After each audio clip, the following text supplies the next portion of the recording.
En el vídeo de hoy hablaremos con uno de los periodistas más prometedores del panorama. Seguro que muchos lo conocéis por su trabajo en Mundo Maldini. Hoy traemos a Entre Líneas a David Dieguez. Repasaremos su gran trayectoria a pesar de su corta edad, su experiencia trabajando con Maldini y hablaremos sobre cómo diferenciarte en las redes sociales. Dentro vídeo. Muy buenas, ¿qué tal? Bienvenidos a un nuevo vídeo. En el día de hoy tenemos una nueva charla, una nueva entrevista, como se os sea más fácil llamarlo. Hoy tenemos por aquí a David Dieguez. ¿Qué tal, David? ¿Cómo estás? ¿Qué tal, Víctor? ¿Cómo estás? Un placer. Siempre mola estar en canales tan futboleros como este y ya te he dicho que haces un trabajo genial. Me ha gustado mucho cuando te he visto. Así que nada, un placer estar aquí. Muy bueno. La pregunta que me gusta hacer a mí al principio es que primero te hagas una breve presentación sobre ti, trayectoria y demás, que luego profundizaremos más en ello, pero que hagas una presentación cortita sobre lo que eres tú. Bueno, pues yo soy David Dieguez, periodista, creador de contenido y content manager en el proyecto Mundo Maldini, el canal de YouTube liderado por Julio Maldonado, en el que llevo un par de años. Antes estuve en Movistar Plus, también estuve en alguna agencia de comunicación de primeras haciendo prácticas, pero sobre todo lo que me ocupa la mayor parte del tiempo ahora mismo es el proyecto de Mundo Maldini. Y nada, pues soy eso, periodista deportivo, creador de contenido. También estoy mucho detrás de las ideas que se generan en el canal, también labores de edición. Y nada, la verdad que por suerte me dedico a lo que me gusta, que es bastante complicado y disfruto mucho con ello. Así que eso es un poco el tema. ¿Y cómo empezó la pasión? Empecemos hablando sobre el fútbol, porque en Mundo Maldini el contenido que se hace es sobre fútbol. ¿Cómo empezó la pasión del David más niño en el mundo del fútbol? Pues mira, te diría que cuando era muy, muy pequeño no me gustaba. Parece mentira, ¿no? Ahora estando donde estoy, pero no me gustaba. Y yo creo que esto fue un poco culpa de mi padre y de mi abuelo, que eran muy pesados con el fútbol. Siempre había fútbol en la casa. Y al final me acabó entrando por los ojos, empecé a tener curiosidad, sobre todo también a partir de, yo diría que a los 6 años, así, con los primeros álbumes de cromos y en el cole cambiando cartas con todo el mundo, y ahí es cuando, quizá fue por eso, y por los primeros videojuegos, fíjate, el típico Pro Evolution Soccer 2006 que todo el mundo tenía cuando éramos pequeños. Tú no llegaste, porque no. tú... Yo soy 2007, así que no por eso llegué. te digo, no, tú no llegas. Yo soy del 2000, o sea que te saco todavía unos poquitos años. Y fue un poco por eso, los álbumes de cromos, los primeros juegos, y ya sí que luego me empecé a interesar de verdad en el fútbol. Y casi que cuando ya me enamoré del fútbol del todo, pues dije, yo quiero dedicarme a hablar de esto, ¿no? Porque sabía que a nivel de talento para jugar, pues no. Entonces, quiero dedicarme a hablar de esto y así fue un poco. Te diría que a los 6, 7 años, más 7 que 6. Así fue. Y luego durante el desarrollo de esos 6-7 años hasta los 18, 19, 20 que puedes entrar a la carrera de periodismo, ¿cómo fueron esos años? Ya pensando directamente, como comentabas, en poder hablar de ello. Sí, o sea, yo me metí a periodismo porque quería ser periodista deportivo. O sea, la verdad que siempre fue mi plan A y seguramente tenía que haber tenido un plan B en algún momento, ¿no? Porque si hubiera salido mal, pues estaría un poco más jodido, ¿no? Hablando mal y pronto. Pero sí, o sea, yo quería hacer periodismo deportivo a toda costa y la manera de llegar a eso es haciendo periodismo. Obviamente, siempre digo que a mí me encanta el fútbol, pero mi primera vocación es la comunicación, que eso es una cosa que también he ido desarrollando con el tiempo. Me encanta comunicar sobre lo que sea. Obviamente siempre se me va a hacer más fácil comunicar sobre fútbol porque es lo que controlo, digamos, pero por encima del fútbol todavía me gusta más la comunicación y lo que es los entresijos de la propia comunicación, el estudio de las audiencias, el saber cómo pensamos y cómo nos comportamos de cara a hacer un contenido mejor en ese sentido, y toda esa parte del periodismo es la que a mí más me gusta, el hecho de entender a la audiencia y de estudiar un poco esa parte de sociología, que también es un campo que me gusta mucho, aparte del propio fútbol como tal, ¿no? Pero sí, o sea, siempre quise ser periodista y siempre quise ser periodista deportivo y hablar de fútbol. Entonces fue hacer la carrera y siempre intentando enfocarla en voy a intentar hacer prácticas por otro lado o buscar métodos de formación por otro lado para seguir formándome pues en análisis táctico o en cosas muy específicas dentro del fútbol que, claro, pues la carrera no te da eso, ¿no? Te da otras muchas cosas que también creo que son bastante de valor. ¿Y qué crees que son los puntos más importantes, por así decirlo, para una persona que sea recién graduado en el mundo del periodismo que quiera dedicarse a poder hablar del fútbol o al deporte que le guste en cada caso? Pues yo siempre digo que hay que encontrar la manera, y es algo complicado, pero encontrar la manera de diferenciarse un poco y de saber exactamente en lo que eres bueno y puedes aportar cosas distintas a lo que ya hay. Hoy en día, y sobre todo en este caso vosotros que todavía tenéis mucho tiempo hasta que salgáis al mercado laboral, sí que tenéis una ventaja que la pongo entre comillas porque es un poco también de doble rasero, porque es una ventaja por un lado, que es que tenéis las redes sociales y tenéis todo tipo de ventanas al mundo, porque os podéis mostrar desde el minuto 1 sin ni siquiera haber empezado la carrera.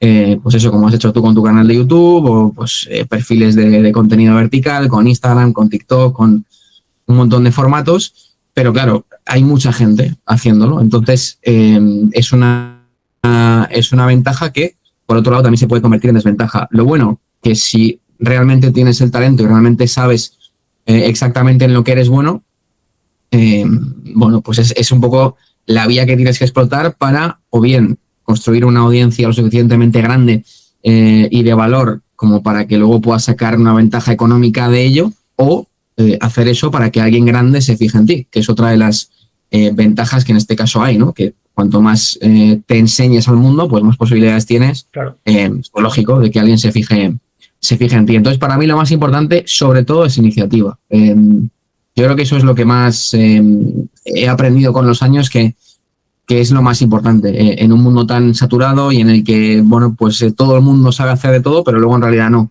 Entonces, si tú sí sabes hacer muchas cosas bien, y luego encima tienes la iniciativa para preguntar, para no tener miedo a llamar a puertas, porque al final no pasa nada, como mucho te vas a llevar un no, ¿no? Pero es eso, iniciativa, talento, por supuesto, porque eso lo que es en cualquier campo, ¿no? Sin talento pues no hay mucha historia, y mucho trabajo también, sobre todo, ¿no? Claro, yo al final sí que he hablado con gente pues más joven que yo, en este caso de tu edad o un poquito más, y claro, muchas veces hay gente que no está dispuesta, no, es que yo quiero hablar de fútbol en X medio y no estoy dispuesto a ponerme a editar un vídeo y luego hacer un guión y luego a tal, y eso pues digamos que cuantas más cosas sepas hacer y más estés dispuesto a hacer, mejor te va a ir. Entonces, trabajo, iniciativa y saber lo que uno hace bien. Creo que es un poco la clave. Claro, como dices, bueno, lo hemos visto en un montón de casos de periodistas que han llegado a poder vivir de ello, que han pasado pues por distintos roles dentro de una redacción, han sido redactores, productores, editores de vídeo, etcétera. Y también no sé si es sensación mía o también es algo más estipulado, algo más que se está llevando hoy en día. Me da la sensación de que no solo en el periodismo, sino que en la vida en general se está valorando más a un especialista en una habilidad en concreto. Es decir, alguien que edite los vídeos como nadie lo puede editar, alguien que se diferencie en que pone esta cámara en este sitio, alguien que hable de la liga holandesa, alguien que hable de la liga portuguesa. En el fútbol, un extremo que juega bien a natural y que tenga capacidad para encarar y luego sacar centro como nadie lo hace. ¿Crees que es sensación mía? ¿Crees que es algo que sí que se está llevando a la realidad el tema de la especialización? No, yo creo que es tal cual. O sea, creo que la especialización es un ámbito muy, muy importante, muy importante. Y en un mundo como la comunicación casi todavía más, porque es lo que te digo, hay mucha oferta poca oferta y mucha demanda de mucha gente que hace un poco lo mismo. Y claro, cuanto más sepas de un tema dentro del fútbol específicamente y una manera de comunicar determinada, pues más nicho vas a poder abarcar dentro de un nicho muy específico. Entonces, esto es un poco bastante hilado con la marca personal. Si hay una persona que es muy experta en hacer, yo que sé, jarrones de porcelana, y se hace un canal haciendo jarrones de porcelana de una manera determinada, pues quizá no le vean millones de personas, porque el tema no es súper viral, ni se va a hacer viral a priori, pero sí que se va a convertir en autoridad, y esa persona, si el día de mañana monta una tienda, pues van a decir, oye, este es el de que hacía en YouTube jarrones de porcelana, ya tiene una imagen y seguramente si te gustan los jarrones de porcelana vas a ir a comprarle a él, no vas a ir a comprarle a otro, ¿no? Entonces eso en el mundo del periodismo deportivo pasa un poco así. También es verdad que depende mucho del proyecto porque en proyectos más pequeños normalmente sí que vas a tener que hacer varios roles porque no hay tanta gente involucrada. Eso también es verdad que hila un poco con la crisis de algunos medios de comunicación y proyectos pequeños que no tienen medios para poder crecer en tanto en cuanto a personal. Y entonces ahí pues sí que hay profesionales del periodismo que tienen que hacer varias tareas. O sea, tienes que saber editar y tienes que saber hablar delante de la cámara, luego también tienes que saber escribir un guión para que igual otra persona haga ese vídeo. Entonces, creo que en el equilibrio está un poco la virtud de, oye, ser muy bueno en un tema en específico, pero también saber hacer el resto de cosas, ¿no? Que eso es un poco lo que te da también la experiencia y un poco los años que lleves trabajando en ello y para poder automatizar ciertas tareas, pero al final saber hacerlas también, ¿no? Muy valioso esto que acabas de comentar. ¿Cómo empezó tu trayectoria dentro de los medios, por así decirlo, más tradicionales del periodismo? Es decir, en el momento que David sale de la carrera, ¿cómo empezó su propia carrera ya dentro del periodismo? Pues mira, yo te diría que empezó antes de terminar la carrera. O sea, yo en primero o segundo de carrera empecé a escribir a varias webs de fútbol. No me acuerdo bueno, había algunas que eran de actualidad de equipos de Madrid. Una era Babel, por ejemplo, también. Empecé a escribir un montón de webs de este tipo. Y algunas me contestaron. Y bueno, empecé a trabajar con webs de ese estilo y un poco. Es verdad que prácticamente no cobrabas porque obviamente eran webs que no generaban mucho, tenían muy poquitos anunciantes y el dinero, digamos, en su grueso, que no era mucho tampoco, pues era para la persona, digamos, encargada del proyecto, redactor jefe, y para el resto quedaba muy poco, pero no era obviamente por el dinero, sino más bien por complementar lo que era la carrera con prácticas un poco de cara a ir palpando algo lo que era el mundo laboral y el mundo del periodismo deportivo en general.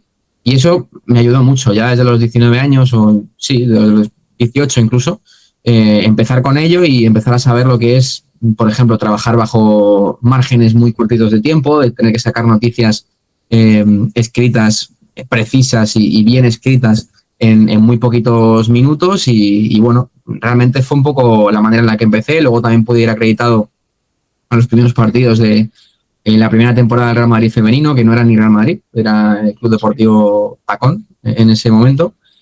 Y así empecé.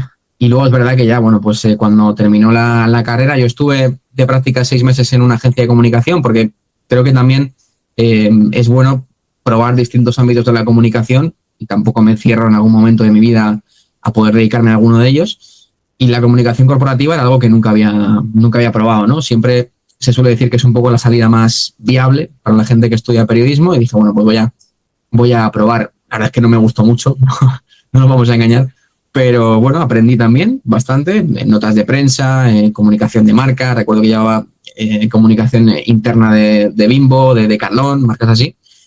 Y bueno, estuvo bien, otro aprendizaje y luego ya, bueno, pues después de terminar la carrera, de empezar el máster, fue cuando me surgió la oportunidad de prácticas de Movistar y ahí sí que fue cuando ya, pues digamos que metí la cabeza de lleno, ¿no? ¿Qué rol tenías en Movistar cuando comenzaste con ellos? Años. Bueno, ¿qué rol tenías? Bueno, era redactor, o sea, yo entré allí y sobre todo era de cara a programas de baloncesto, casi todo, Generación NBA, donde estaba Daimiel y Guille, que a mí era un programa que me gustaba mucho, pero yo la verdad que no tenía ni idea de baloncesto, o sea, yo nunca he sido muy fan del básquet, casi te diría de ningún deporte más allá del fútbol, que eso es triste decirlo porque debería, ¿no? Pero no tenía mucha idea de baloncesto ni de golf y luego acabé, pues eso, en un programa de baloncesto y narrando golf. Esto, bueno, pues es un poco lo que me hizo. El tema de las prácticas en Movistar fueron un salir de la zona de confort casi permanentemente, ¿no? Y creo que eso también te hace crecer mucho como profesional que acaba de empezar y como persona, porque al final te enfrentas a muchos retos en el día a día de oye, pues tienes que hacer este vídeo sobre este jugador para este programa que sale a las 3 de la tarde, es la 1 y tú no sabes ni quién es el jugador, ¿no? Claro. Pues, pero son cosas que son necesarias en toda formación de un joven profesional de la comunicación, y yo le debo mucho, sinceramente, a Movistar. Aparte porque luego por ahí conocí a Maldini y aquí estamos, ¿no? Pero sí, en Movistar era redactor, montar vídeos, editar, pensar ideas para posibles contenidos dentro de los programas que te voy comentando, y luego mucha locución. También locutar vídeo, es una cosa que aprendí mucho allí porque en la carrera prácticamente no había locutado, y un poco estar dentro de lo que es el ecosistema de la generación de contenidos para los programas que había allí. ¿Y crees que esa capacidad para trabajar bajo presión que comentabas antes en tus primeras webs o también cuando tenías que hacer cierto programa, cierta noticia en Movistar para un jugador de un deporte que ni siquiera conocías, crees que te ha hecho crecer? ¿Crees que te ha ayudado para lo que estás haciendo a día de hoy? Sí, total. O sea, vamos, si no sería la mitad de eficiente que puedo llegar a ser en un momento dado en el día a día. O sea, creo que, sobre todo nosotros en el canal ahora mismo en Mundo Maldini publicamos del orden de 4 o 5 vídeos al día con sus respectivos contenidos verticales, es decir, hay días que sacamos a lo mejor 15 contenidos en distintas plataformas. Lo piensas así y dices, joder, es una burrada. Pero claro, eso es con el tiempo, o por ejemplo, cuando hacemos un vídeo post partido, yo me pongo el partido que empieza a las 9 y cuando pita el árbitro tengo 25 minutos para saber lo que voy a decir, decirlo, no equivocarme, editar rápido y subir. Todo esto en un margen de 25 minutos. O sea, es verdad que los primeros días pues estás un poco cagado encima, no nos vamos a engañar. Claro. Y te trabas un poco y te equivocas y tal y no llegas, pero todo eso es lo que hace que luego pues vayas ganando un poco de confianza. Y sinceramente creo que me ayudó mucho incluso la primera web con 18 años, porque ahí es cuando empecé a ver, ¿no?, lo que eran los márgenes de tiempo, de que hoy en día es hacerlo bien, pero también llegar el primero, porque somos un poco esclavos del algoritmo, aunque intentemos no serlo, pero siempre hay una parte de estar un poquito atado a eso, y si es un contenido de calidad y encima llegas primero, pues siempre vas a tener un poquito más de retribución, ¿no? Entonces, bueno, es un poco eso, y sobre todo realmente es un poco una frase muy manida, pero la práctica hace un poco al maestro, ¿no? Pues esto es un poco eso. Cuanto más trabajos hayas hecho de tener que rendir bajo presión, pues mejor te vas a ir. Pues es así. Comentabas también ahora el ritmo que lleváis en el canal de Mundo Maldini a nivel de vídeos, contenido vertical, etcétera. ¿Cómo es una semana en la vida de David Dieguez? Pongamos esta semana que hay Champions, Europa League, Conference League y demás. ¿Cómo es una semana dentro de tu vida? Pues es muy bonita, yo siempre lo digo, a mí me la disfruto mucho, pero también es verdad que es bastante intensa. Al final nosotros dependemos mucho del horario que tenga Julio, por su parte, porque claro, él tiene casi siempre viajes, ya sea de Champions o sea de Liga, ahora los fines de semana. Entonces, bueno, nosotros tenemos un modelo de híbrido entre teletrabajo y presencial en las oficinas de YouFirst, que es la agencia que lleva el canal. Y bueno, al final, pues por ejemplo, un lunes hay días que empezamos a las 8 de la mañana y yo recojo a Julio en el gimnasio, ponte, grabamos 2 vídeos de pronósticos de la Champions, mientras él conduce yo le grabo, y en el camino a la oficina aparcamos el coche, nos bajamos, entramos en la oficina, vamos al estudio. Yo ya tengo de casa 2 ideas de vídeo pensadas, prácticamente vamos con muy poquitos matices de guión, porque nos hemos dado cuenta de que la mejor manera de hacerlo más entretenido es que improvisemos. De momento tocamos madera, que suele salir bien, pero puede que no.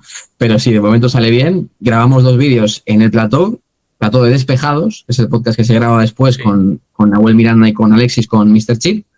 Entonces, cuando ya estamos en la oficina, ya hemos grabado 2 vídeos en el plató, él y yo. Hemos grabado otros 2 vídeos en el coche, él y yo.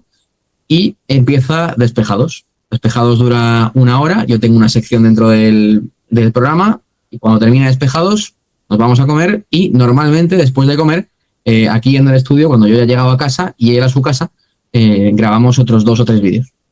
Pues depende, la previa, normalmente cuando hay Champions, hoy por ejemplo, mañana es el Bueno, hoy es martes, ayer la previa del Chelsea-Barça, pero claro, para eso tienes que haberte visto todos los partidos del Chelsea, los partidos del Barça, preparar capturas tácticas, cómo juega este equipo, cómo juega el otro, y luego otro vídeo. Es decir, que cuando llegan las 6:30, pues igual hemos grabado 6 vídeos en el día, fácil. No todos van hoy, unos van mañana, otros van pasado, pero todos esos vídeos, pues, un poco, ya te digo, como puedes comprobar, tiempo no perdemos. No. O muy poquito. También comentabas ahora que sacabais capturas de tema de análisis y demás. Lo poco que he estado viendo, que te he comentado fuera de cámaras que tampoco me gusta prepararme tanto estas charlas, lo poco que he visto en el canal de Maldini después de varios años sin consumirlo, es que desde tu incorporación me da la sensación de que hay mucha más captura a nivel táctico, mucho más énfasis en ese tipo de análisis. ¿Cómo ha sido la evolución, por así decirlo, del canal de Mundo Maldini? Bueno, o sea, yo no creo que haya sido por mi incorporación realmente, porque sí que es verdad que hacía también mucho vídeo táctico antes, pero es verdad que, claro, o sea, dos personas siempre se van a enrollar más que una. Eso es así.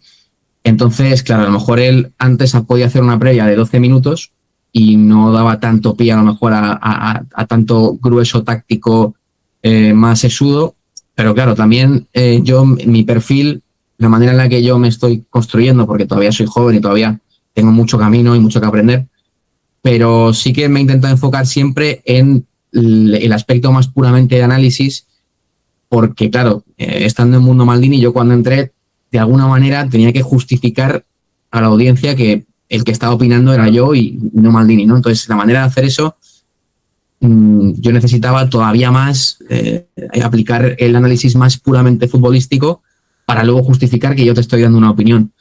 Al final Maldini, pues con tantísimos años de trayectoria, él puede dar una opinión y no tiene necesidad ninguna de justificarlo porque es quien es. Esa es una realidad. Entonces, yo no estando en ese punto, sí que sentí que, oye, pues si yo voy a decir que este jugador lo ha hecho mal, tengo que dar una serie de explicaciones muy futbolísticas y un poco he ido construyendo mi perfil periodístico un poco en base a eso. Entonces, bueno, al final cuando nos juntamos, la verdad que disfrutamos mucho analizar de manera conjunta. Ni siquiera hablamos qué va a tocar cada uno porque nos conocemos bien como para que yo saber en lo que él se va a fijar y casi siempre acierto. O sea que yo ya saco una cosa de una parte de la fase defensiva en la que sé que él no es lo primero que se va a fijar y viceversa. Y él sabe seguramente dónde me voy a fijar yo y entonces él saca otras cosas. Y siempre solemos hacerlo así, siempre lógicamente desde el punto de que el personaje principal en el canal es él. Eso siempre va a ser así, pero sí que siento que a la gente le está gustando la complementariedad y bueno, el hecho de que nos fijamos en cosas distintas y que al final es verdad que es un tipo de contenido un poquito más de nicho que el resto. Es decir, nunca va a tener el mismo número de visitas una previa táctica del Chelsea-Barça que el pronóstico de quién va a ganar. Porque es un contenido mucho más apto para redes, que es una cosa más sencilla y es, pues eso, es otro tipo de contenidos. Pero sí que buscamos encontrar el equilibrio entre el fútbol entretenimiento y que hacemos muchos vídeos también de coña y de este jugador sería titular en este equipo o qué pasaría si vendemos a este no sé qué, porque al final YouTube es entretenimiento más que nada, pero también el equilibrio con el contenido más puramente futbolístico, que ahí es donde yo personalmente estoy más cómodo. Lo trabajáis con Wisecout, ¿verdad? Sí, es una pasada. Claro, eso te facilita bastante el trabajo que sería de si no tuviera la herramienta, ¿no? Sí, o sea, al final es que es tremendo porque te permite, bueno, para empezar que están todos los partidos, o casi todos, los puedes ver completos, pausar mayor velocidad, menor velocidad, puedes hacer pausar en un frame justo y te vienen los jugadores que están en el campo y pues eso, las típicas capturas tácticas con las flechas, con los círculos, con los movimientos, pues hacerlas incluso dinámicas, los informes Wisecout que dices, bueno, es que este jugador hay veces que tiene la sensación de ¿ha jugado bien o mal? Bueno, pues ya está Wisecout para darte el informe y decirte, no, es que ha hecho tantos pases y ha fallado no sé cuántos y ha estado mejor en esta zona del campo. Pues es realmente muy esclarecedor. Es una plataforma que para un comunicador Vamos, te da otro nivel de calidad en el contenido. Y no solo para periodistas, sino que es una herramienta que usan clubes. O sea que... No, 100%. Mm. Y entrando ya más con lo que es el fútbol español, el fútbol que entiendo que más consumí dentro del canal, porque al final es lo que suele comentar Maldini en los fines de semana en Liga, que comenta un partido, y en Champions sí que está algo más globalizado, pero siempre con un equipo español. ¿Cómo estás viendo ahora la Liga Española? Sobre todo centrándonos más en lo que es el título, tenemos un Real Madrid que poco a poco está evolucionando con lo que se está hablando Sí. últimamente de la gestión de Xabi Alonso, el Barça que ahora vuelve a recuperar muchos efectivos, con un Fermín López que está a un gran nivel, Atlético de Madrid, el Villarreal que parece que se está colando después de plantar un suelo competitivo bastante, bastante alto y a partir de ahí crecer con victorias de oficio, ¿no? Victorias no con un gran juego, pero sí de equipo campeón, ¿no? Sí, total. La verdad que creo que has hecho una lectura más o menos perfecta y resumida de lo que está siendo la liga. Y bueno, creo que es una liga que va a estar abierta, lo creo de verdad, hasta el final. Y creo que es un año en el que puede ser propicio para que el Atlético de Madrid se meta de verdad en la pelea hasta el final. Más que nada porque creo que, bueno, el Real Madrid está en un momento de muchísima duda, muchísima, casi más que a principio de temporada, porque al final, a principio de temporada, incluso en el Mundial de Clubes, sí que veíamos un Real Madrid que más o menos veías claramente las ideas que quería implementar Xavi y más o menos estaban ejecutando con, no diría una precisión perfecta, pero sí relativamente efectiva, ¿no? La presión alta, la ocupación de espacios bien hecha, y intercambio de posiciones, pero claro, es que estamos viendo ahora mismo todo lo contrario, casi parece que estamos ahora en el mes de agosto y no en casi diciembre, ¿no? Y en el Barça, bueno, pues realmente yo veo al Barça ahora mismo algo mejor que al Madrid. Es verdad que tampoco está en un momento espectacular, pero le veo algo mejor, pero también creo que tiene mucho que ver que es el segundo año de Flick, ahora va a recuperar a Rafinha a buen nivel, está Lewandowski a buen nivel, es verdad que falta Pedri, pero no creo que le quede mucho, igual el fin de semana ya está. Y en el caso del Atlético de Madrid sí que veo una posible ventana de que este año tenga esa posibilidad de pelear hasta el final, porque los picos de fútbol que se le ha visto este año al Atlético de Madrid, para mí, esto es opinión personal, no se los he visto a otro equipo de la liga. Estoy de acuerdo, Picos. estoy de acuerdo. Es verdad que me parece que le falta mucha regularidad, porque es una cosa evidente. O sea, te hace un grandísimo partido en casa contra el Villarreal, por ejemplo, y luego hay muchos partidos que el equipo como que se deja ir o a veces incluso peca de conformista, que creo que pasa, y creo que el Cholo está intentando buscar una manera de jugar mucho más ambiciosa, y en según qué partidos lo está haciendo, presionando alto y jugando muy bien al fútbol, pero hay veces que sigue pecando de un poco conservador, y eso es algo que creo que le sigue pasando a veces al Atlético de Madrid, el Cholo, pero sí que creo que tiene un equipo lo suficientemente profundo como para que a nivel de plantilla le dé para competir hasta el final.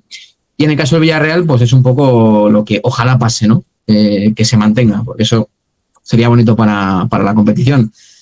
Que lo vaya a poder hacer, hombre, a mí me genera muchas dudas. O sea, yo creo que el Villarreal sí que le veo claro candidato a quedar el cuarto. Eso lo veo claramente. Creo que el Athletic Club de Bilbao está pegando un bajón importante, ya no solo en Liga, sino también en Europa, donde creo que no le está dando para competir en muy poquitos partidos. Y bueno, ya te digo, o sea, creo que la Liga, ahora mismo para mí el favorito, te diría casi que es el Barça, tal y como lo estoy viendo ahora mismo, pero creo que va a estar muy abierta, y sí que creo que es uno de los primeros años desde que ganó la Liga Atlético de Madrid que sí que puede estar hasta el final peleando.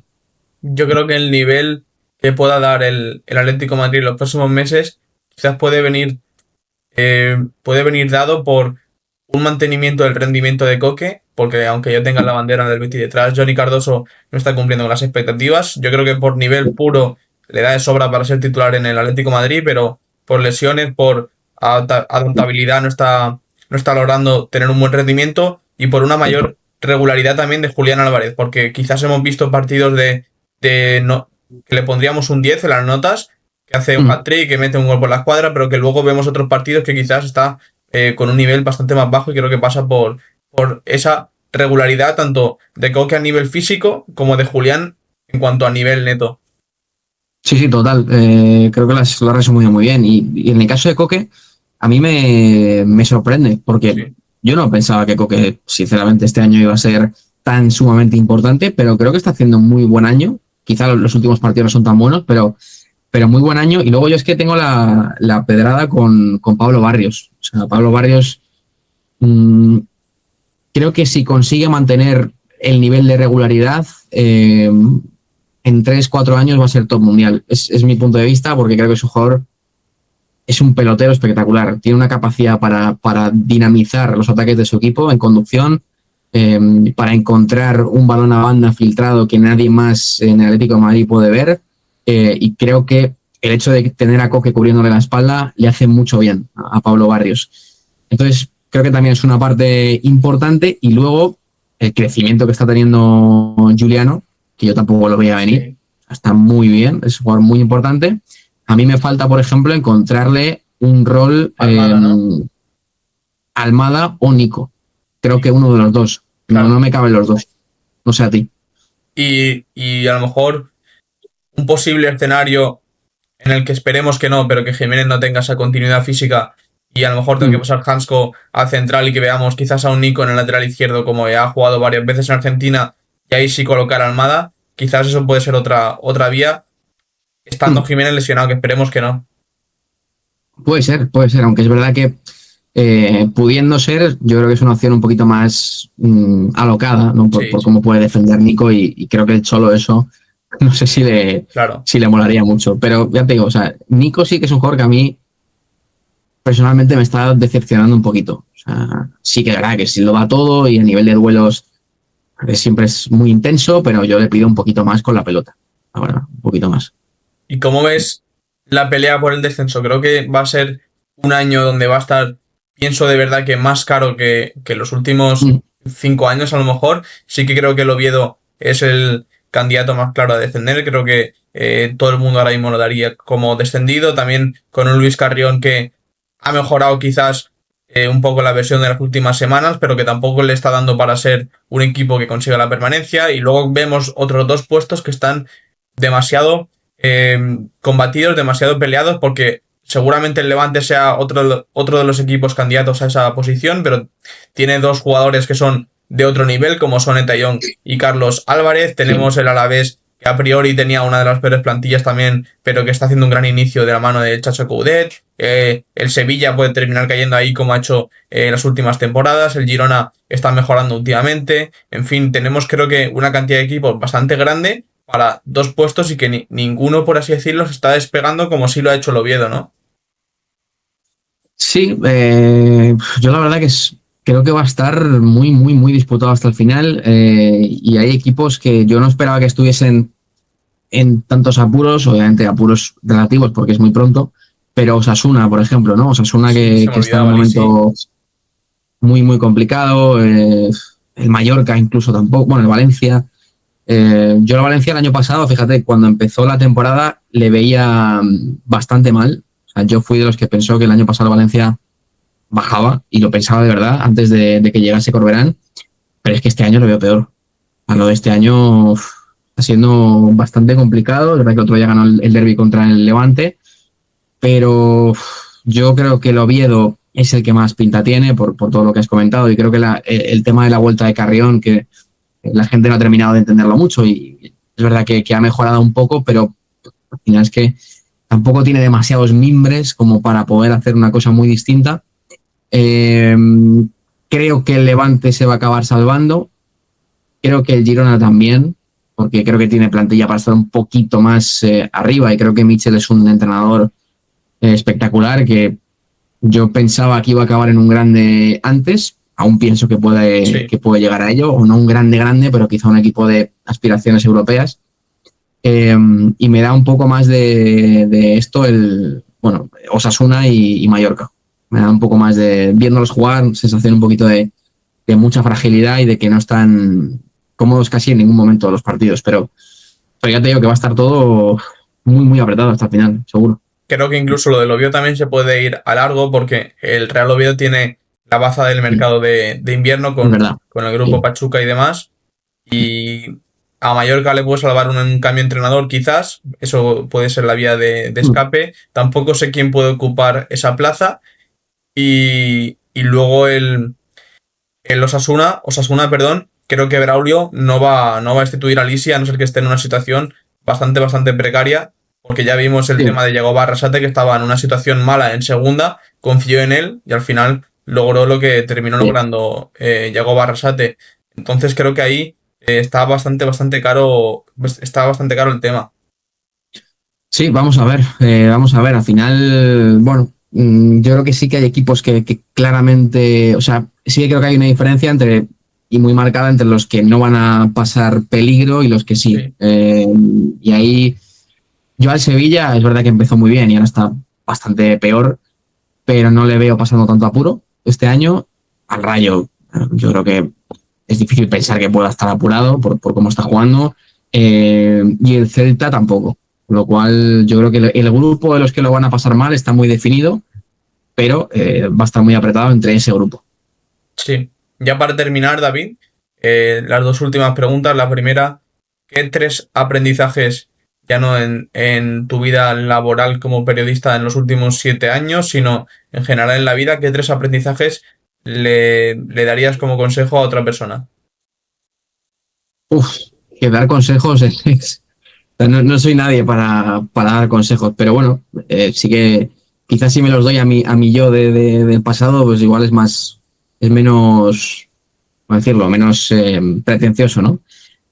Pero bueno, realmente que haga caso a lo que le diga el corazón, obviamente sin hacer locuras y sin perder la cabeza, pero creo que al final siempre tender a lo natural, a lo que sientes, es siempre la mejor opción.